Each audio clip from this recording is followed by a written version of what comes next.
وەکە هەر سۆڵن خوێندنێ پرۆژێنمەی گرێدۆی زانگەهەیە ئەنا ئیسۆلژی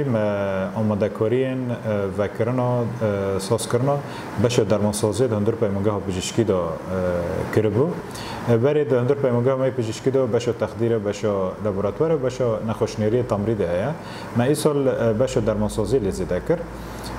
Li ji ber wê me komîteyek ava kir. Komîte jî ji xwe hemî kesên pispor divê warî dane. Mamostê me خودی دیپلمی د واری درمانسازی دهنه و مستمی خودی مستر دوی اوی دهنه پیمانگه 5 قناخنه قناخ آماده کاری و 5 قناخ جی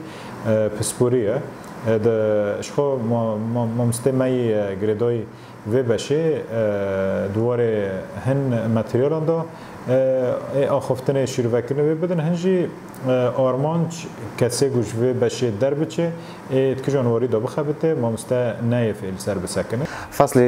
ايه سفتح ام تحضيري كان ام ماده انا تيدا ام تشكي وانا خورد كان ماده كيمياء دا كاساسي تيدا ماده بيولوجي موجز علم الامراض تيدا هي بعد خلص كي كافي مثلا 4 فصل ويد مينن دوا فصلنا دا مواد انا رئيسي متعلقه بالصيدله تيدا دبي مثلا او ماده مثلا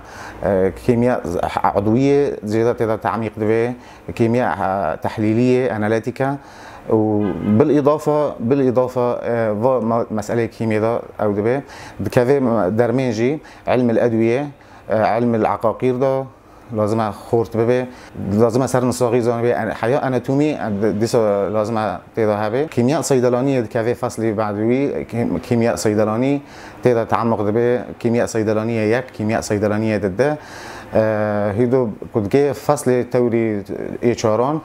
که اکونومیکا صیدلانی یعنی اقتصاد صیدله جهویش تو مثلا تسویق دبیش تو درمان حفظ دبیش تو خزن دبیش تو صیدلی دو مثلا معمل داته دكافي صيدلي دكافي مستودعيتي صيدلي بعد خواندني خارج الجامعه دقيقه و كهرن بشغلنا كاري وانجي ما جرى ضروري لانه كيما هي كوني مثلا الكاري صيدلاني بخاط صيدليه كده بشغلي بس بندستي صيدلاني بي اي ديون كوني دبو ده بشغلي اي سيون كوني مثلا صيدلي مستشفى ده دوام بكي كوني ديستا هر مثلا خط انتاج معملي قسم معملي دوام بكي مثلا قسم الشرابات قسم المضغوطات قسم كاريوان ضروري يعني هي يعني حاجاتي ما يجيبوان هي كونه مثلا فرعاني المنطقه ده وان شاء الله بسركعه